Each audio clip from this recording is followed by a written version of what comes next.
Good morning, brothers. First of all, this is a screen recorded type of discussion na gusto ko rin itry sa inyo at gusto rin natin pare-parehong gawin for our online classes. And please bear with me, especially with this way of discussion na mas makinig ng maigi at mag-take notes, especially yung mga questions na may encounter ninyo during this recorded discussion of our lesson for this morning. And before we formally begin, let us all pray in the name of the Father, and of the Son, and of the Holy Spirit. Hail Mary, full of grace, the Lord is with you. Blessed are you among women, and blessed is the fruit of your womb, Jesus. Holy Mary, Mother of God, pray for us sinners now and at the hour of our death. Amen. Mary, seat of wisdom, pray for us. In the name of the Father, and of the Son, and of the Holy Spirit. Amen. Okay, so tapos na ang prelim part ng first semester. So ngayon naman ay pumapasok tayo sa panibagong period. Tayo ngayon ay nasa midterm part na ng ating first semester, most especially sa subject natin na epistemology. Okay, and as we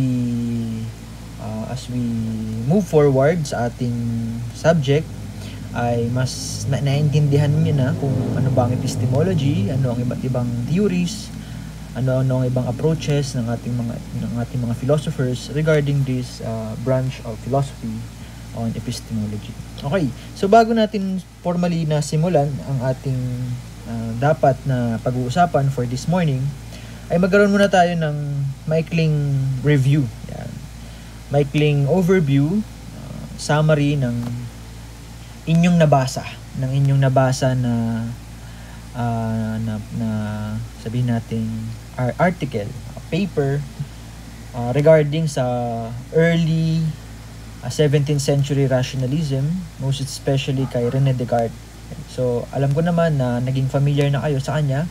Ganon din sa kanyang philosophy, sa kanyang dictum na cogito ergo sum, dahil you did a synthesis paper regarding this particular reading sa ating subject. And I was amazed dahil some of you ay naintindihan ng maigi, nakapag-share ng insight, at sabihin ko, yung iba sa inyo ay maayos na nakagawa ng synthesis paper. Kaya naman, because of the mercy of God, ika nga, no?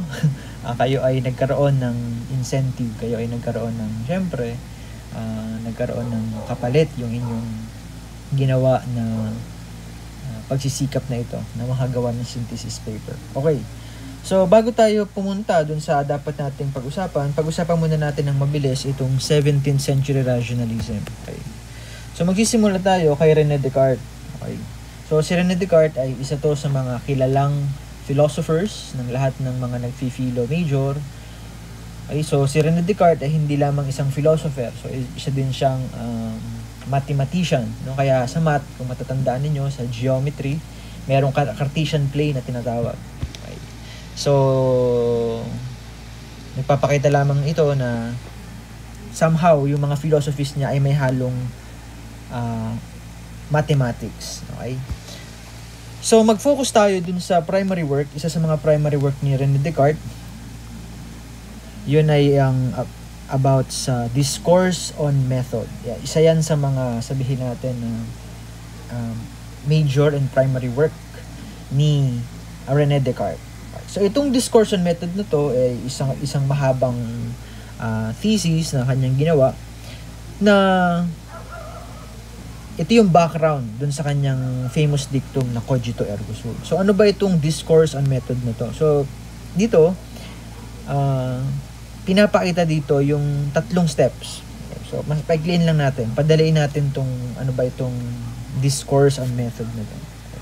So, method, syempre, method, pag sinabing method, way, process, procedure. Okay. So, ano yung ipaprocess? Ano yung ano yung gagawin, ano yung goal. Okay? So, syempre, ang goal ay malaman natin kung ano ang truth. Okay? Mag-arrive tayo sa isang particular conclusion, sa isang particular knowledge, sa isang particular truth. Okay, so una, sabi ni René Descartes sa kanyang Discourse on Method, una, kailangan ang pinaka-basic na gagawin mo ay to doubt. Okay, so mag-aano ka muna, magdadalawang isip ka muna. Nandun sa nakita mo, sa nabasa mo, sa napakinggan mo, sa narinig mo, sa nalasahan mo, lahat. Okay, lahat. Magda-doubt ka muna. Yun ang pinaka-basic, yun ang pinaka-foundation ng epistemology ni René Descartes. Kung meron tayong doubting Thomas, meron din tayong doubting Descartes. Doubting Descartes. Okay. Kasi kung mapapansin niyo yung talagang common sa mga philosophy ni Descartes ay yung talagang pagda-doubt. Okay. Yung pagiging skeptical. Yun, so unang-una is to doubt, and then pangalawa, to analyze from simple to complex. So yun, from that word na, no, self-explanatory. So kung nagmula ka dun sa pagda-doubt mo, no, punta ka naman dun sa i-analyze mo na siya ng simula sa pinakamaliit hanggang sa pinakamalaki, or sa pinakasimple hanggang sa pinakakomplikado. And then after mong ma-analyze, nakapag-doubt ka, and then yung doubt mo, in-analyze mo, ngayon punta ka naman dun sa pagbe-verify. Okay? So dun sa pagbe-verify, dun mo parang mas filtered na, no? Mas filtered na yung knowledge, mas filtered na yung truth, no? Dun sa part ng pagbe-verify. Okay. So itong discussion method na to, ito ay sabihin natin na result dun sa tinatawag niya na methodic doubt. Okay. So ano ba itong methodic doubt na ito? Okay. It involves setting on one side anything that can be supposed false until one arrives at something that cannot be supposed false. Okay. So isa-isahin natin. Setting on one side. Isipin ninyo, brothers, sa harap ninyo ay merong isang balde na puno ng mansanas. Okay. Isang balde na puno ng mansanas. Ngayon, ang goal ninyo ay hanapin ninyo yung pinakasariwa, pinakamatamis, pinaka-crunchy, at pinakamapulang mansanas sa lahat ng mansanas na nandoon sa balde. Okay. So, anong method na sinabi niya?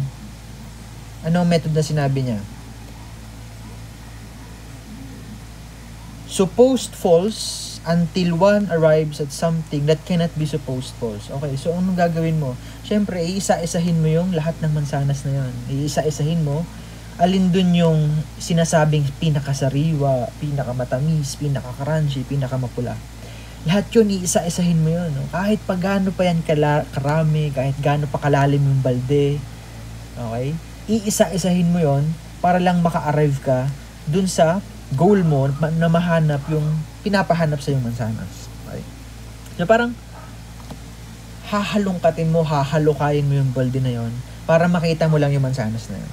Okay? At ganun din sa philosophy ni René Descartes, yung kanyang methodic doubt. No? Yung, lahat ng, sabihin natin, lahat ng conceptions, lahat ng notions, lahat ng ideas, hindi mo na pwedeng sabihin na ito ang tama, ito ang tama, ito ang mali, ito ang tama, hindi. Okay? Dapat i-doubt mo lahat yan. Okay? Is-consider mo sila lahat na false. Hanggang makarating ka dun sa pinaka-final part na magsasabi na, ito yung tama. Na hindi ko masasabi na false to. Okay? So that's the methodic doubt. Pinaka-simpleng analogy ng methodic doubt ni René Descartes. Now, dun sa book niya na yon, dun sa kanyang sabihin natin na writing about epistemology, dun nabuo yung kanyang dictum na cogito ergo sum. So meron pa siyang tulad dito sa nakikita niyo, meron pa siyang statement bago yung mismong dictum. Ano 'yon? Itong dubito ergo cogito, cogito ergo sum. In English, I doubt, therefore I think. I think, therefore I am. So, bros, ano lang to, wag niyo masyadong laliman ng pag-iisip.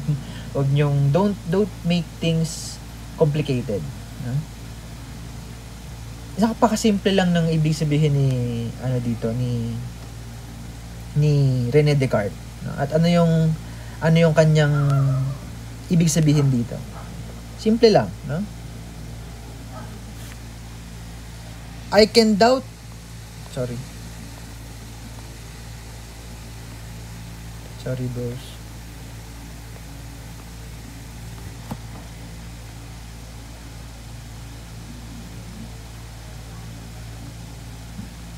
Yeah. I can doubt everything except that I doubt. Since doubting is thinking, one cannot doubt the existence of himself who doubts. Okay. So, sabi ni René Descartes, lahat ng bagay, no, lahat ng yan ay pinagdadalawang isipan ko. Pinagdadautan ko, kumbaga. Okay. Lahat ng yan. Maliban dun sa sarili ko na nagdadoubt. Okay. Hindi ko pwedeng sabihin na magdadoubt din ako sa sarili ko. Hindi pwede yun, no? Kasi, sino yung magdadoubt? Sino yung magdadoubt kung walang agent, kung walang instrument na magdadoubt? Okay? So, therefore, kung ang pagdadoubt ay work of the mind, ito ay, sabihin natin, process of thinking. Process ng pag-iisip. No? Therefore, kung ikaw ay nagda-doubt, nag-iisip ka. At kung ikaw ay nag-iisip, nag-i-exist ka. Okay. So, yun yung pinakamadaling analogy. When you doubt, you think. And when you think, you exist. Ito ay masyadong vague, no? Masyadong malawak itong philosophy ni René Descartes regarding this particular dictum of his. Itong cogito ergo sum. Pero, tulad nga ng sinabi niya, hindi ito to make debates or disagreements, no, sa iba't ibang mga notions, sa iba't ibang philosophies. Hindi, no? Kung ito ay statement niya kung paano lang mag-a-arrive sa sinasabi niya na methodic doubt, no? Na yun nga, mahalaga ang pagda-doubt muna, no? That you doubt everything, and after doubting you verify it, and after verification dun mo masasabi na, oh, ito na yung truth. Okay? Ganun pa man, walang sinasabi si René Descartes na when you doubt, kapag dumaan ka sa methodic doubt na yon, mag-a-arrive ka na agad sa particular conclusion or sa particular truth or knowledge. Wala siyang sinabing ganun. Ang mahalaga kay René Descartes ay dumaan ka sa process. No? Yun naman yung epistemology, brothers. No? That you go through the process of knowing. Yun yung pinakamahalaga. Hindi, bonus na yun eh. Bonus na yung malaman natin yung knowledge, malaman natin yung truth. Ang mahalaga sa epistemology ay yung process of knowledge. Yung kung paano ka nag-arrive dun sa particular knowledge na yun. Okay, next. Punta naman tayo kay Baruch Spinoza. I don't know if you read about him, kung may idea kayo sa kanya, pero simple lang din yung pinapakitang philosophy o yung pinostulate na philosophy ni Baruch Spinoza. At ano yun? The goal of all knowledge is seeing the world as a single whole. Okay? Single whole. Ano ibig sabihin nun? Universal. Okay? Kung yun ay universal, so tinatanggal nito yung potential na maging particular, na maging individual. No? Dahil nga single whole, pangkalahatan. No? Seeing the world as a single whole. No? One world. No? Yun yung kanyang ano dun eh. One whole world. Single whole. In order to understand God, we must understand all that exists. Everything that exists comes from God and therefore have a sense of God. Okay. So, ano yung background ni Baruch Spinoza? Kung papansin niyo, meron siyang touch of the idea ni God sa kanyang philosophy. Why? Kasi si Baruch Spinoza ay isa siyang Jewish. Isa siyang Jewish philosopher na dahil sa kanyang philosophy na to, eventually siya ay in-excommunicate in a sense. In-excommunicate siya sa kanyang religion at namuhay siya ng ganun pa rin, ina-uphold niya yung kanyang Jewish beliefs. And syempre, mas pinanindigan niya yung kanyang nabuong philosophy. Okay, so sa madaling salita, ano itong philosophy ni Baruch Spinoza na single whole o yung tinatawag niya na monism? Okay. Monism, yan ay philosophical term na ibig sabihin ay one, di ba? Mono. Diba? No, so ang pinakasimple dito, ayon kay Baruch Spinoza, lahat daw na nakikita natin, lahat yan ay Diyos. Okay? Hindi man yung concept natin ng Diyos, hindi man yung idea natin ng Christian God, pero dahil lahat na nakikita natin ay nilikha ng Diyos, no? Ang resulta nun ay lahat ng yan may touch of God. Therefore, kung lahat ay may touch of God, may mark ni God, so lahat yan, in a sense, Diyos. No? Kaya, lahat daw na nakikita natin, lahat na nag-i-exist, lahat yan ay Diyos. No? Kaya pantheism, isa rin sa mga sabihin natin pinaniniwalaan niya at kanyang pinostulate na philosophy, yung pantheism na God is in all things. Parang ganun. God is in all things. And since God is in all things, so yun na nga, nag-conclude na single whole. Yung universality ay binubuo ng idea of God. Okay? So, lahat ng nag-exist ay Diyos. So, huwag niyo natin panirapan sarili natin about that. No? Okay. Pangatlo ay si Gottfried Wilhelm Leibniz o si G.W. Leibniz. So, yung iba sa atin hindi kilala ito. Pero, isa siya sa mga nagsimula dun sa isang sabihin nating theory. Okay, o isang premise sa philosophy na ideas are innate. Isa siya sa mga nagsimula nun. Pero alam naman natin na sa ancient times, lalo na sa history ng ancient philosophy, naandyan na sila si Aristotle. Tama ba? Or si Plato? Or either of the two. So parang siya lang yung nag-revive nitong paniniwala na to that ideas are innate. No? Na simula pa lang daw nang isinilang tayo, bago tayo nagkamalay, ay may idea na nakatatak sa utak natin. No? These ideas are innate. Okay? So may idea na nasa isip natin. Yun yung paniniwala ni Leibniz. No? At itong ideas na ito, ang tawag doon ay notions. No? Notions. Now, we become aware of it through the senses. Then we use reason to conclude about universal and necessary truths. Okay, so nandun na tayo. Yung ideas, innate na nasa isip natin, na nasa utak natin, na nasa pagkatao at malay natin. Na ando na yon. Okay?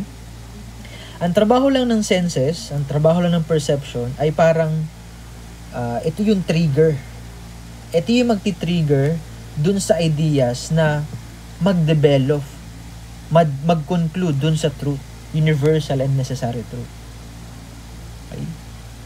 So, kumbaga, parang si Plato, no? Na nandyan lang ang senses, no? Para lang ipaalala sa atin na, uy, alam mo na yan dati pa. Alam mo na yan dati pa.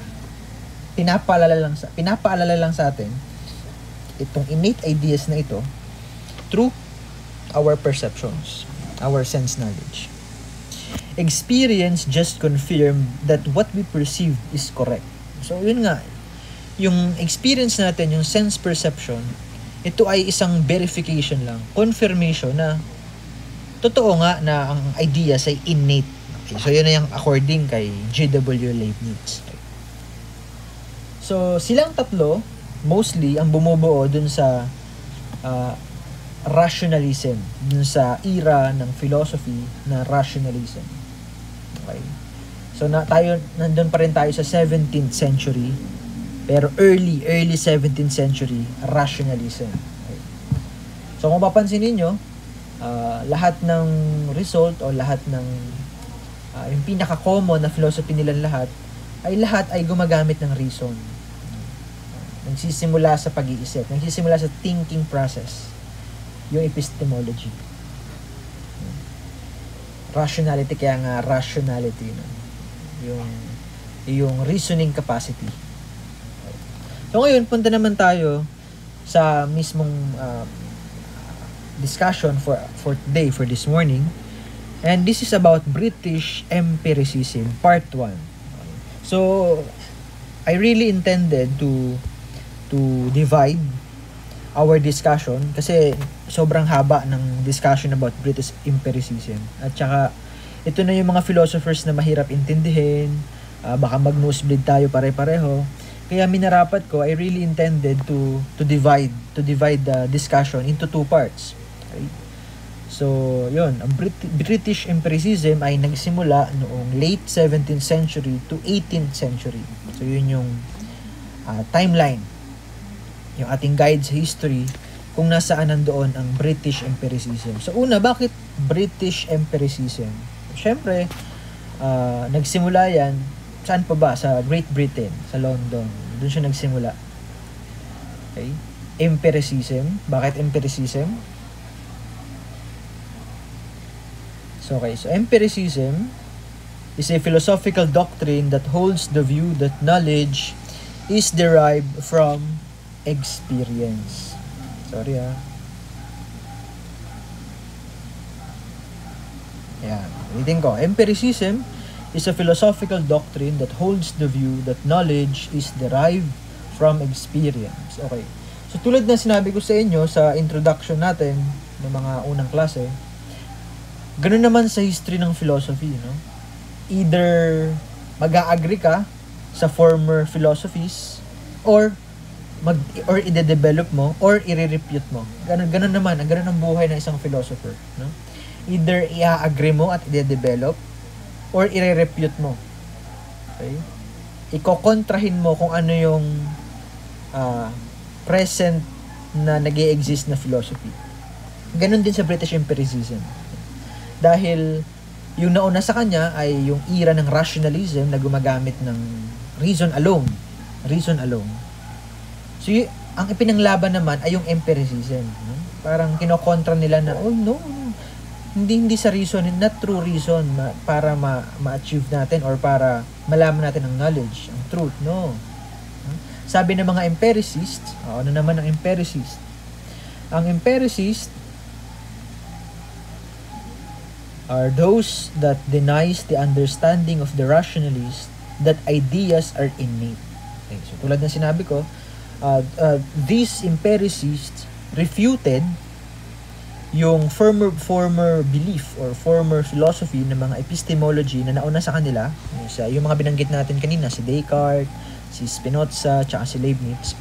So ito mga i-discuss natin na philosophers ay sila yung nag-refute, sila yung kumontra dun sa present na pinaniniwalaan dati, no?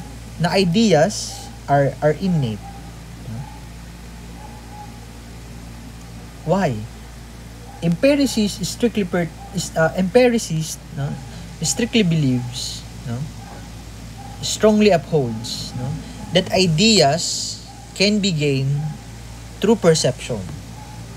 Okay? Sense knowledge. Hindi napaka-imposible na bata pa lang, no? Parang gano'n, no? Na innate na sa atin yung idea. Innate na sa atin yung idea ng pagmamahal, idea ng triangle na shape, no? No, hindi daw innate sa atin yun, sabi ng mga empiricists, hindi. May experience lang natin yan along the way when we perceive those things, when we perceive those ideas. Okay. Now, itong experience na to, this strictly pertains to sensory experience or what the sense perceived. Okay. So kasi baka malito kayo, no? Ano ba yung, kasi isipin nyo, empiricism, mga na-experience. So pwedeng Na-experience ko magalit, na-experience kong magutom, na-experience kong malungkot, na-experience kong tumawa. Hindi yun, no? Hindi yun yung sinasabing experience dito. Ang sinasabing experience ng mga empiricists ay kung ano yung obvious. Ano ba yung obvious? Di yung mga nakikita natin, naririnig, nababasa, nalalasahan, nadadama. The sensory knowledge, sensory experience. So doon nag-focus yung sinasabing experience ng mga empiricist. Okay? Now, muna natin pag-uusapan ay si John Locke. So, si John Locke ay hindi lamang siya isang philosopher, isa rin siyang political person, kumbaga. Ay, political person. Why? Paano ko nasabi? In your political philosophy, mababanggit ng ilang beses si John Locke, no? Kasama si Thomas Hobbes. Okay, so sino ba si John Locke? He was born on the 29th of August 1632 at Rington, Somerset, England. He died on the 28th of October 1704 at High Labour, Essex, England. He was a British philosopher, an Oxford academic and medical researcher, which became the father of British empiricism and liberalism. Okay, so siya yung tinatawag na pioneer ng British empiricism. Sabihin natin modern empiricism at that time. So siya kasi ang nagsimula. Kilala si John Locke, no? Saan siya kilala? Doon sa kanyang, hindi lamang sa kanyang philosophy, kundi una sa kanyang libro, kung saan siyempre nagsimula yung kanyang philosophy. Yung essay concerning human understanding na sinulat niya on the year 1689. Okay, so this essay is his monumental work which became one of the first great defenses of modern empiricism. So dito, ito yung kanyang ginamit to counteract the present philosophy at that time regarding epistemology na yung ideas are innate nga. So itong book na to, dito niya inisa-isa, dito niya dinetail out yung kanyang pinaniniwalaan, yung kanyang empiricism, yung kanyang empirical philosophy. Okay? Una, sa kanyang book 1, sinabi niya dito that he argues that we have no innate knowledge. Okay? At birth, the human mind is a blank slate on which experience writes. Okay? So may familiar word, no? Blank slate. Tabula rasa. Ayan. Lahat ng philosophers alam yan. Lahat na nag-philo major alam yan salita na yan ni John Locke. Tabula rasa. Blank slate. Okay. So yun yung unang-una. Yun yung pinaka-foundation ng kanyang philosophy. At ganun din ang lahat ng philosophers ng British empiricism. Doon yung pinaka-foundation. That ideas are not innate. No? Knowledge are not innate. Hindi yan na andyan before na mag-exist ka. Hindi. They are not innate. At birth, the human mind is a blank slate, a tabula rasa, on which experience writes. So yung experience mo, yung ideas, ilalagay pa lang, isusulat pa lang. Yun yung sa empiricism. Okay, ngayon, ano tong blank slate na to? Itong tabula rasa. Kay John Locke, hindi talaga siya blank slate. No? Kasi ang blank slate, yan ay sa mga Romans. No? Ayan, tignan natin yung picture. Yan yung blank slate. Ang blank slate ng panahon ng mga Romano, ito ay wax. No? Wax na pinapainitan. Pinapainitan yung wax. At habang mainit yung wax, tsaka ka magsusulat gamit yung stylus. Or anumang matulis na bagay. Tsaka mo isusulat. Tsaka ka magsusulat doon. And then habang yun ay lumalamig, yung uminit na wax, titigas yon at mag-e-embed doon yung mark ng stylus. Okay, so yun yung storya, ano yung background kung bakit blank slate. No? Tabula rasa. Kay John Locke, blank slate, pero ang sabi niya, ito ay blank paper. Malinis na papel. Harap at likod, malinis, walang nakasulat, walang dumi, walang kahit na ano. Ganun daw ang utak natin. Ganun daw ang human mind. Nasa simula, blank yan. Walang laman, walang nakasulat. Wala kahit na ano. And then along the way, habang nalalagyan nyo ng ideas, tsaka pa lang yun nalalagyan. Tsaka yun nasusulatan yung utak natin. Tsaka yan napupunuan ng mga ideas ng knowledge. How? Sa pamamagitan ng sense experiences, sense knowledge. So yun yung according kay John Locke, no? That ideas are not innate, no? And our human minds are like blank slate or tabula rasa. Second, sa kanyang book 2, in his book 2, he claims that ideas are the materials of knowledge and all ideas come from experience. So yun nga, dahil ang ideas are not innate, so saan pa ba manggagaling ang ideas? Ang ideas ay manggagaling, syempre, sa na-experience ng tao. Strictly, sa sense perception, sa sense knowledge. Kung ano yung na-experience ng senses natin. Nandun ang ideas. Hindi siya innate. Ulit-ulitin ko yun, ha? Hindi innate ang ideas when it comes to empiricists. Now, sabi niya, there are two kinds of experiences, no? Kung saan, through those experiences, nagkakaroon ng idea yung mind natin. So, what are those kinds of experiences? First, sensation. Sensation tells about things and processes in the external world. O, alam niyo na yun. Ano ba tong things and processes in the external world? So, anything outside yourself, outside you. Ano-ano yun? Siyempre, ibang tao, gamit mo, diba? Yung hayop, yung halaman, lahat sila. Anything outside of you, na-experience mo sila through sensation. Diba? Through senses. Diba? O, nakakita ka ng ahas gamit ng iyong mata. So, nakita mo. Nakatikim ka ng matamis na ice cream gamit ng dila. So, natikman mo. Nakarinig ka ng nagchichismisan gamit ang tenga. So, gamit ang tenga, nakarinig ka. Okay. So, outside of anything outside of you, either things yan or processes, yan ay sensation. Okay? Then, ano yung isa? Reflection. Okay? Now, this reflection tells about the operations of our minds or the mental processes. Since nakita mo, na-process sa utak mo, at once na-process, yun, na-experience mo rin. No? Hindi lamang sa na-sense mo. No? Napagnilayan mo din. Umikot sa utak mo, sa isip mo, na-process. So yun ha, take note of this too. These ideas can be gained through these two kinds of experiences. First, sensation. Second, reflection. Okay. Now, what can be known? So, kung meron tayong mga bagay, kung meron ng mga bagay and processes na dapat ma-sense, ano-ano sila? Ano-ano yung mga bagay na dapat nating malaman? Na dapat lang nating malaman.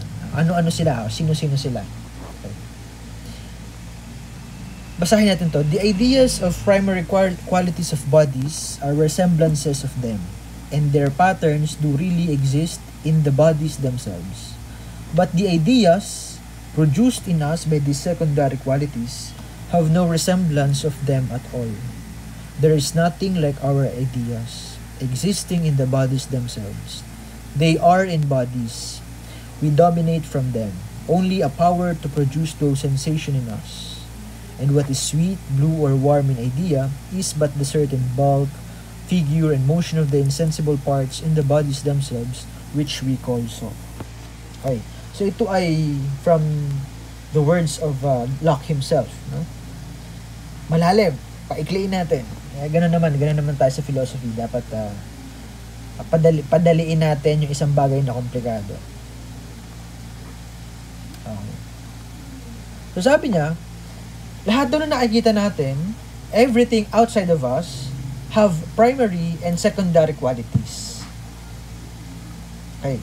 So ano tong mga ano tong primary qualities? So syempre primary, ito yung pinaka basic, first na dapat yun muna. Primary nga. Ano sila? Mass, solidity ng isang bagay, height ng bagay na yun, density, depth, weight, width, figure, mobility. Yun yung primary qualities ng isang bagay. Ano naman yung secondary qualities? Yung color, yung lasa, yung texture, yung smell, yung sound ng bagay na yun. Okay?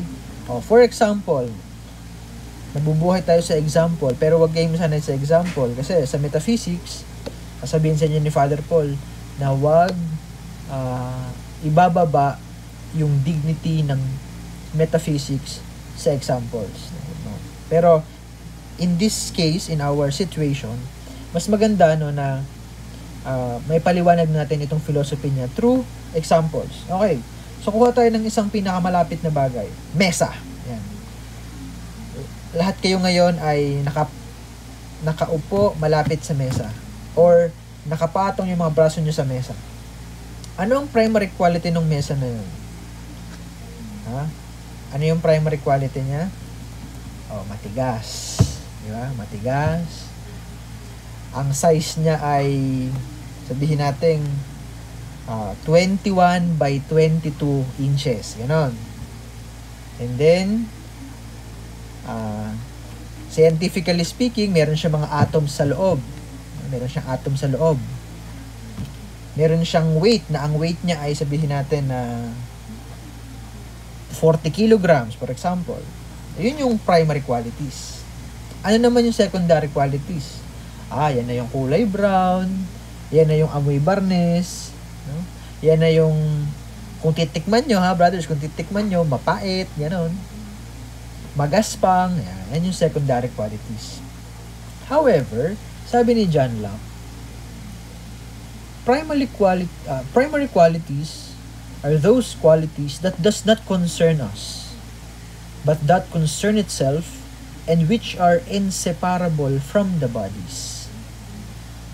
In short, yun daw primary quality ng mga bagay, balik tayo, yung itong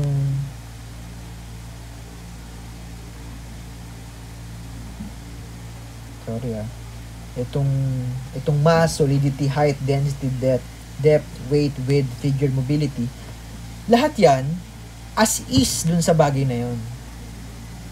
Okay? Naandun na siya. Diba? Kumbaga, built-in na yun. Built-in na yung bagay na yun. Built-in na yung mga accidents na yun. Built-in na yung mga characteristics na yun dun sa bagay na yun. Okay? At sabi ni John Locke, yun lang daw yung possible na malaman natin. Yung possible na mag-exist, kumbaga. Possible na mag-exist. Or nag-exist na talaga. Kasi, na-sense natin.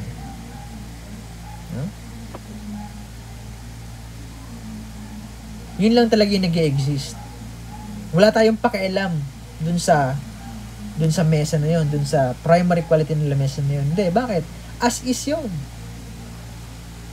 No? Kahit wala ka, yung quality ng material na yun, as is yun, naka-built-in yun sa kanya.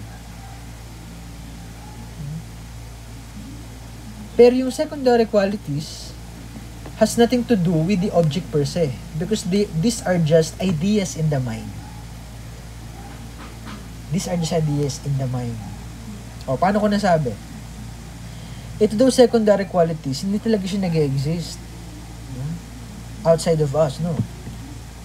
Yes, siguro, perhaps nag-exist siya gamit yung primary qualities. May instrument pa din. So, napakahalaga pa rin ng primary qualities. Yun talaga yung nag-exist. Yung secondary qualities na yun, yun yung texture, yung lasa, yung color. Lahat ng yan, nasa utak lang natin. Why? Why? Bakit sinabing, those are just ideas in the mind? Why? Kasi kung sabihin mong brown, may ibang mag-iisip na hindi eh. Ang naiisip ko, nakikita ko, black yan. Ikaw sasabihin mo, makinis yan, pero yung iba sasabihin, ay, malambot yan. Ay, hindi, magaspang yan. Diba? Those are just ideas in the mind, yung secondary qualities. Secondary accidents, kumbaga. Huh? Kumbaga, yung secondary qualities, hindi talaga siya nag-exist. Bakit? Ano lang yun eh, bonus lang yun na characteristics ng isang bagay. Pero, ang pinakamahalaga ay yung primary qualities. Kasi as is yun dun sa bagay na yun. Ngayon, nasagot na natin, what can be known? Those that can be known are only the primary qualities of a thing. Primary qualities lang. Secondary qualities, they do not exist at all. Why? Because they are just ideas in the mind. Okay? No, tulad niyan, example. Diba? Oh, tamang-tama yung ginamit nating example kanina, no? Primary qualities. Oh, di ba? As is na siya, objective siya eh. Objective idea nung bagay na yun mismo. Di ba? Oh, 3.5 inches ang haba, 3 inches ang taas. As is yun. As is yun dun sa bagay na yun. Pero nung na-perceive mo na, pumasok na siya sa powers in object affect senses. Dahil pumasok na yun sa utak mo, may mga nadagdag na qualities. Brown, smooth, hard, smell of varnish. Pero, what kind of brown? How smooth? How hard? How strong is the smell of varnish? Walang consistency. It varies, kumbaga. Yung secondary qualities. Kaya, they do not exist at all. Kasi kung ano lang isipin mo, kung ano lang sabihin sa'yo ng utak mo, yun yun. They are just ideas in the mind. Okay? So, alam ko, medyo malilito kayo, pero, hindi, ano lang natin. Kahit magano kayo ng idea, ano ba tong primary quality, ano tong secondary quality ng isang bagay, ng isang idea. Okay? So, in other words, those that can be known in our minds, according kay John Locke, are those primary qualities of a thing, of a particular thing. Yun lang yung possible na malaman natin. Yun lang yung possible na mag-exist. Primary qualities. Other than that, wala na. Okay? Next, punta na tayo sa ating second and our last philosopher for the first part of our discussion. So, si George Berkeley. So, si George Berkeley, isa siya sa mga, sabihin kong, pinakamadaling intindihin. Kaya, isa siya sa mga, sabihin kong, paborito kong philosopher.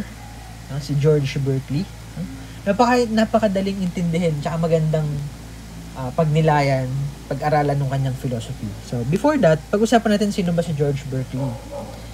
So, una, he was born in or near Kilkenny, Ireland on March 12, 1685. He entered Trinity College in Dublin on March 1700 and eventually ordained an Anglican priest in 1710. Isa pala siyang pare.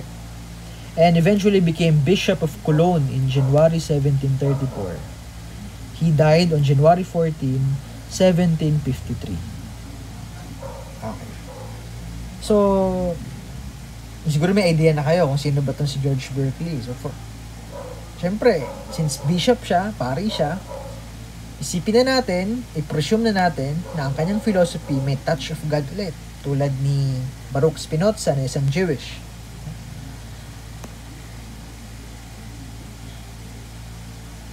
Now, ano yung foundation? Bakit nagkaroon ng sariling epistemology itong si George Berkeley? Dahil nga, sabi ko sa inyo, na-influensyan siya nung philosophy ni John Locke na yung tabula rasa at saka yung primary and secondary qualities, sinabi ni George Berkeley na kung yun ang consider natin, no,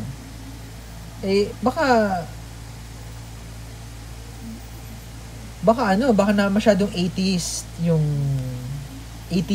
yung approach ni John Locke, no? Masyadong, kasi tignan nyo tama nga naman, walang binanggit na God dun sa philosophy ni John Locke, no? Kaya siguro nasabi ni George Berkeley na atheistic yung approach ni John Locke, no? At saka namroblema itong si George Berkeley dun sa primary and secondary qualities, no? Kasi tignan nyo nga naman, tama rin naman. Kung ang nag-i-exist lang ay yung primary quality ng isang bagay, paano yun? Sige, pikit kayo. Ayan. Testingin natin. Pikit kayo. Isipin ninyo, wala pa kayong idea ng mesa o wala pa kayong idea ng mansanas. O di ba ang sinasabi lang sa primary qualities ay yung weight, yung height of a particular object. Wala pang idea ng mesa, ha? Wala pang idea ng mesa. Ang nag-i-exist lang daw ay particular height, particular weight, no? Particular depth, no? Particular mobility. Puro parang napakababaw, masyadong vague, no? Kaya sabi ni George Berkeley, problematic dun sa bagay na yun kung primary qualities lang nag-i-exist. Bakit? Wala kang mabubuo kahit na ano kung primary qualities lang daw ang nag-i-exist. So, posible na mali yung sinasabi ni John Locke. Mali yan, no? Sabi ni George Berkeley, ni-refute niya, no? He refuted. Sabi niya, he wished to get rid of material substances precisely because they were unknowable. O, di ba? Kanina, di ba? Pumikit kayo. Kahit try nyo ulit ngayon, pikit kayo. O, mag-isip kayo ng particular bagay na wala kayong isipin bagay na kahit na ano, Wala kayong isipin bagay na kahit na ano. Isipin nyo lang may particular na bigat, may particular na height, may particular na weight. Yun lang. Anong mabubuo? Wala, di ba? Walang particular bagay na magiging common sa ating lahat. Kaya sabi niya, let's get rid of those material substances. Why? They were unknowable at first. No? Sabi niya, the existence of material objects consists only in their being perceived.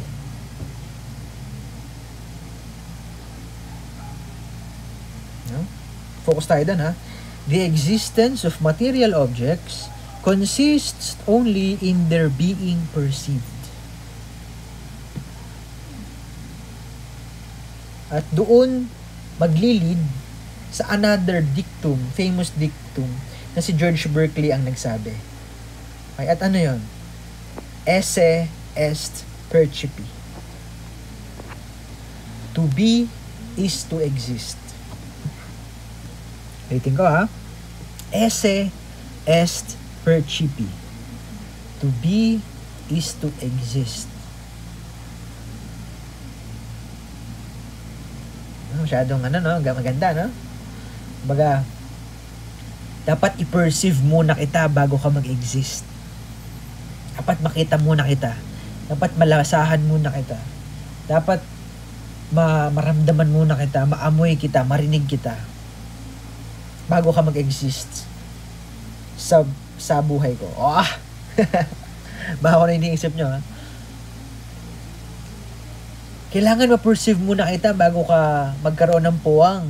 Wow, yeah. Bago ka magkaroon ng part sa buhay ko. You must,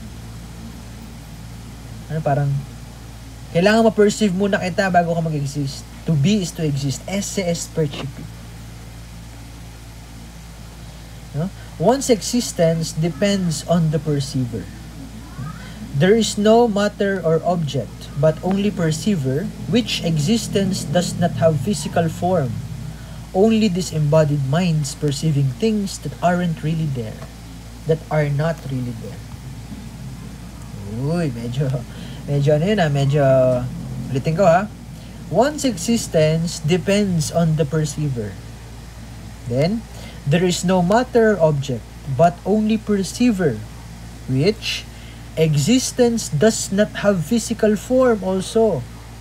Only disembodied minds perceiving things that are not really there. Baliwin. Ang weird ng philosophy ni George Berkeley, no? Ano na lang kayo, maa-amaze kayo kung gaano na lang kalalim, kung gaano kataba ang utak ng philosopher na ito. No? Sabi niya, walang nag-e-exist na kahit na ano. Ang existence lang ng isang bagay depende dun sa magpe-perceive sa kanya. Pero ito, nagpe-perceive na ito, hindi rin siya nag-e-exist. Wala siyang physical form, but only minds that perceived ng mga bagay na wala naman talaga. Diba? Natatawa na lang kayo na paano nabuo itong philosophy na ito? Ang tanong, so kung hindi ako nag-e-exist, kung hindi ko ipiperceive ang isang bagay kasi hindi ko inisip, tapos ako rin, hindi rin ako nag-e-exist, ano yun? So wala, parang nothing. Walang laman ng mundo, wala. Kung lahat ay, diba? Kung lahat ay unperceivable, tama ba? May ganun ba English? Kung lahat ay hindi na perceive, kung there is no matter object, only perceiver. Pero itong perceiver na ito, hindi rin nag-e-exist. Wala, sino na lang nandito? Meron dyan sagot si Berkeley. Kasi tinanong niya, does a falling tree make a sound if nobody is there to hear it? Example. Naandyan kayo sa kinauupuan ninyo ngayon at the present moment. Nandiyan kayo. Tapos, merong something na nahulog dun sa CR or sa kwarto nyo. Ibig sabihin ba nun, hindi yun nag-e-exist? Yung kung ano man yung bumagsak na yon, kasi hindi nyo narinig, o dahil wala kayo doon, hindi nyo na-perceive. Ganun ba yon? Posibleng ganun. No? Hindi nyo nga siya na-perceive. Ikaw, kasi wala ka doon, sa place na yon, kung saan nangyari yung bagay na yon. But, sabi ni George Berkeley, there is one thing that kept us in existence, even those which we cannot directly perceive. At sino yun? The ultimate perceiver, si God.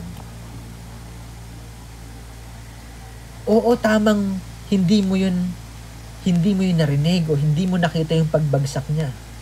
Pero nag-e-exist pa rin yun kahit hindi mo yun narinig, hindi mo yun nakita. Why?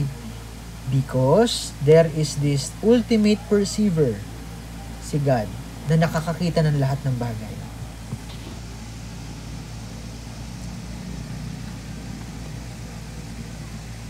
Nandyan si God. Ang ganda, no? Doon siya nag-lead. Ang weird sa simula, pero merong kinatapusan si God. Ang end si God. The ultimate perceiver. Nag-i-exist yun kahit hindi mo yun nakita. Kahit hindi mo narinig, hindi mo napansin, nag-i-exist siya. Why? Kasi, na-perceive siya ni God. Ganda, no? With that, doon natapos yung first part ng ating discussion about this British empiricism. Kay Berkeley tayo natapos. At next discussion, sa ating part 2 ng ating British empiricism, pag-uusapan natin si Hume, David Hume, at si Immanuel Kant. Okay? So, yun, sana may natutunan kayo kahit papaano. Ito naman ay na-send ko na sa inyo prior sa araw na ito. Na-send ko na sa inyo yung draft ng presentation na ito, kaya I hope na meron na kayong bala. Meron na kayong somehow idea kung ano yung ating pinag-usapan ngayon. So, see you next week sa ating live na discussion, live na class. Pag-uusapan natin yung nahuli na lang na dalawang empiricists, si David Hume at saka si Immanuel Kant. Okay? So, let us pray. Let us thank God for this time. As we all say, in the name of the Father, and of the Son, and of the Holy Spirit. Amen. Glory to the Father, and to the Son, and to the Holy Spirit, as it was in the beginning, is now, and will be forever. Amen. 7 Holy Founders, pray for us. In the name of the Father, and of the Son, and of the Holy Spirit. Amen. Okay, so no assignment at this moment. So, pahinga muna kayo.